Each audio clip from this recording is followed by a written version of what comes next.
Good evening, everyone. This is Patnaik, your friend and tutor. And in today's session, we are going to create the sectional orthographic projection for this object. What kind of section? This is going to be sectional front view, as we are going to assume that a cutting plane is passing through this line. Okay, and it is going to divide the object into two equal halves, and we are interested in creating the sectional front view.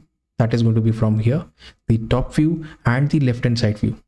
Now, the first objective is to identify the length, width and height of the object. Overall length, width and height.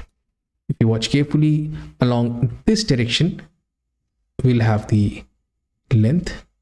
Along this direction, we'll have the width. And along this direction, we'll have the height. So how much is this going to be? That is our first task. So from this very point to this very point, it is equal to 106 plus, let's say we've reached here. We have reached here. This distance over here is equal to 20 plus 12, that is 32. So length is going to be equal to 106 and 32. This makes it 138. So let me just write this. L is equal to 138. Why are we doing this? Because we are going to be making these boxes. Box meant for front view, top view, and the left hand side view. Okay, by the way, this is your vertical plane, that's your horizontal plane, and that is your profile plane. This is where you are going to make the sectional front view. That's the location for top view, and that's the location for left hand side view. This direction of X is meant for the front view. Okay, that's for top and that's for the left hand side. The direction of the arrow always by default represents the direction of front view. Remember this. So far so good. So what is the width? Width, by the way, if you just try to zoom into this, this is the direction for width. It is equal to 82. So let me just write this, 82. How about the height? Height is equal to, if you have a careful look, from the bottommost point to the point somewhere around the mid plane, 36 plus 34. This is the total height. 36 plus 34, it makes 70. So what you need to do is, when you look at the object from the front, you see the length and you see the height. Length and height. Can you make the box? Very easy. When you see the object from the top, you see the length and the width. The length and the width. When you see the object from the side, from this side, you see the width, you see the height. So this is for width, this is for height. All of these boxes can be prepared using these datas. Done. So far so good. Can you do it?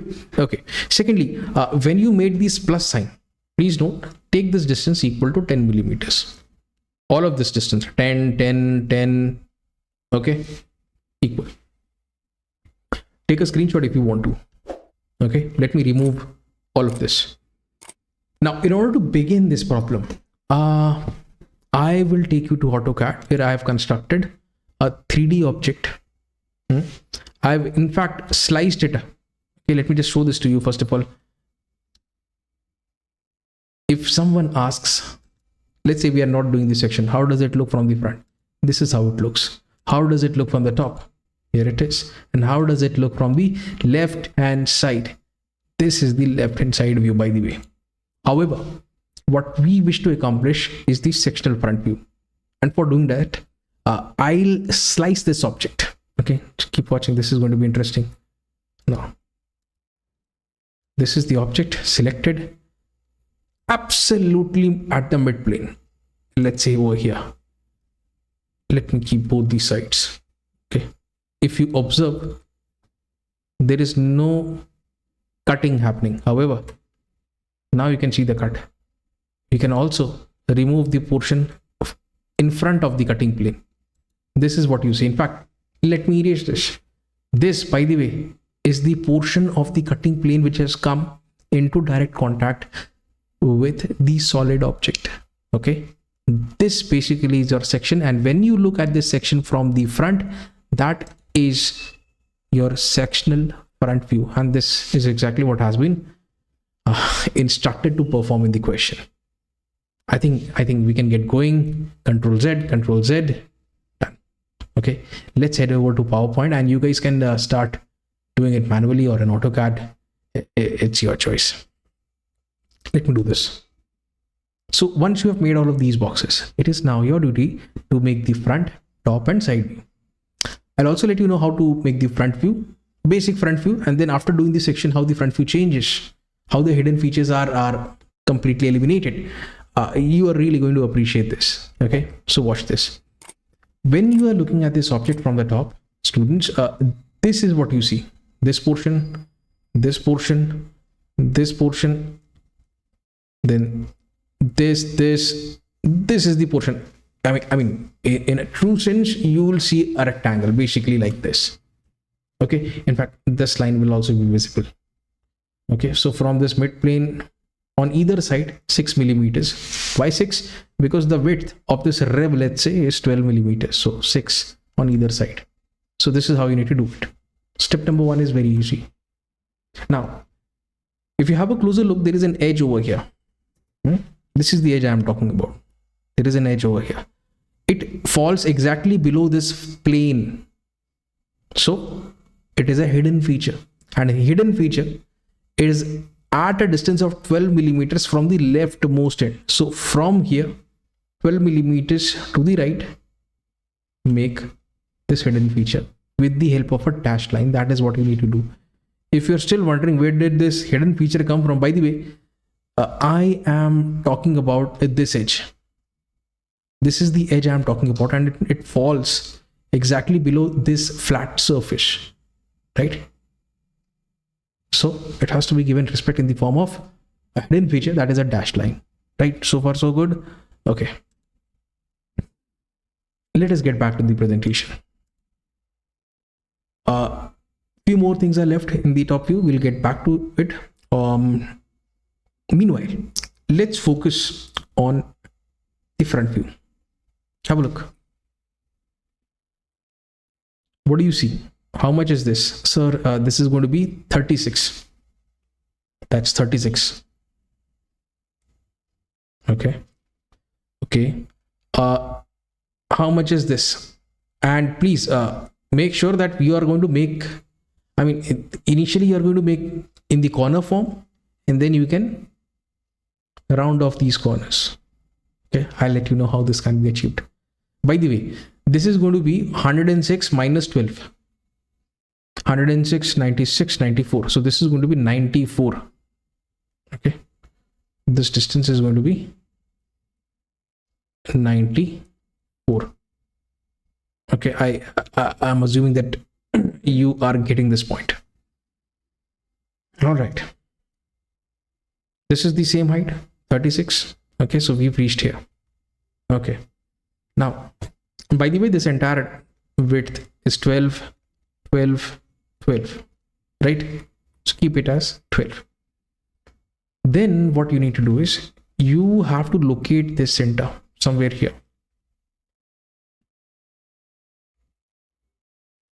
And it is here. Okay, the center is from the rightmost end. It is going to be equal to, at a distance of 12 plus half of 20, that is 10.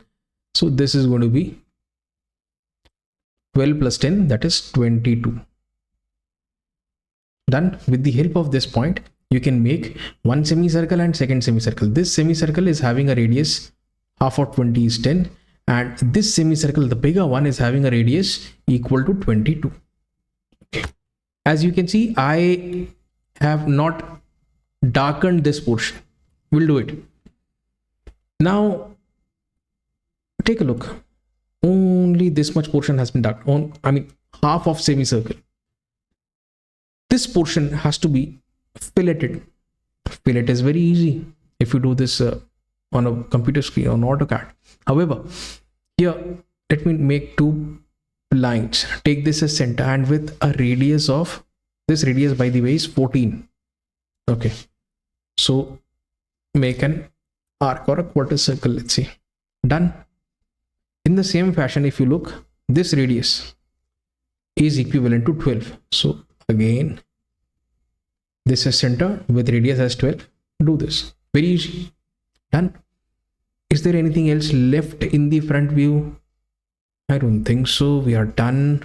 Okay. Only the hidden feature is missing, which I am going to do all in one go right at the end.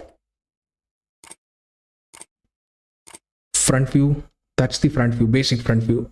We are yet to place the cutting plane. As far as the side view is concerned, you have to make this, and then this portion will be visible. This portion will be visible. This portion will be visible. So the side view is going to look something of this sort. Okay, this sort. Very easy, very easy, right? I mean, you can take the reference. You can use this as the reference. Okay, and if you want, you can also even here. If you watch this circle is having a diameter of 12. There are 4 holes, in fact. Diameter is 12, so the radius is 6. However, we are interested in this outline. This is having a radius equal to 12 millimeters. So this is what you need to do. Take this as center and you can make this. Done. Okay, so again there is a hidden feature. This portion. There is an edge over here which falls behind a flat face. So it has to be given respect in the form of a hidden edge. This is what needs to be done. And again, this over here corresponds to. Okay, I hope you got the point. Right? That's your front view, top view, left and side view. However, we've been instructed to make the sectional front view, and this is the line of section. So you have to place a cutting plane. Right? So in the top view, it would look something. Oh, one more thing. How can I forget this? This portion. How many holes are there? There are 4 holes. I want all of you to have a look at the side view, left hand side view. Center. Done. It appears as if there are 2 holes. However, this hole is exactly behind, and there is also more hole over here. It is also exactly behind. So in totality, there are 4 holes, right? And this distance, by the way, is 12. This is an axis basically. So whenever there are cylindrical features, you need to make the axis. And since the portion is hidden, so a dashed line compensates for it. Okay, so these are all center lines passing through the center, right? Follow all of these protocols if you want to achieve the full marks. Yeah, we are done. Now we shall place a cutting plane from the leftmost portion to the rightmost, like this. And we are going to observe it from over here. How does it look? You know how it looks. I'd already shown this to you on AutoCAD. You saw this is how it looked, right? This is the portion. This is how it looked. Section from the front. That's the section front view. And let's get back to the presentation. This is how it looks, and you need to just do the hatching, right? So that's the entire solution. If you want to see the dimensioning, this is how the dimensioning goes. And by the way, this problem was sent to me by Anjashnu Dasgupta from TIAT Patiala. A wonderful problem indeed, right? So guys, that was all from my side. If you've got any doubt or query, do write them down in the comment section below, or write down the problem or send me a picture of it in Instagram. Okay, thank you very much for watching, and do download the Patnaik app. The link is in the description. Have a nice day.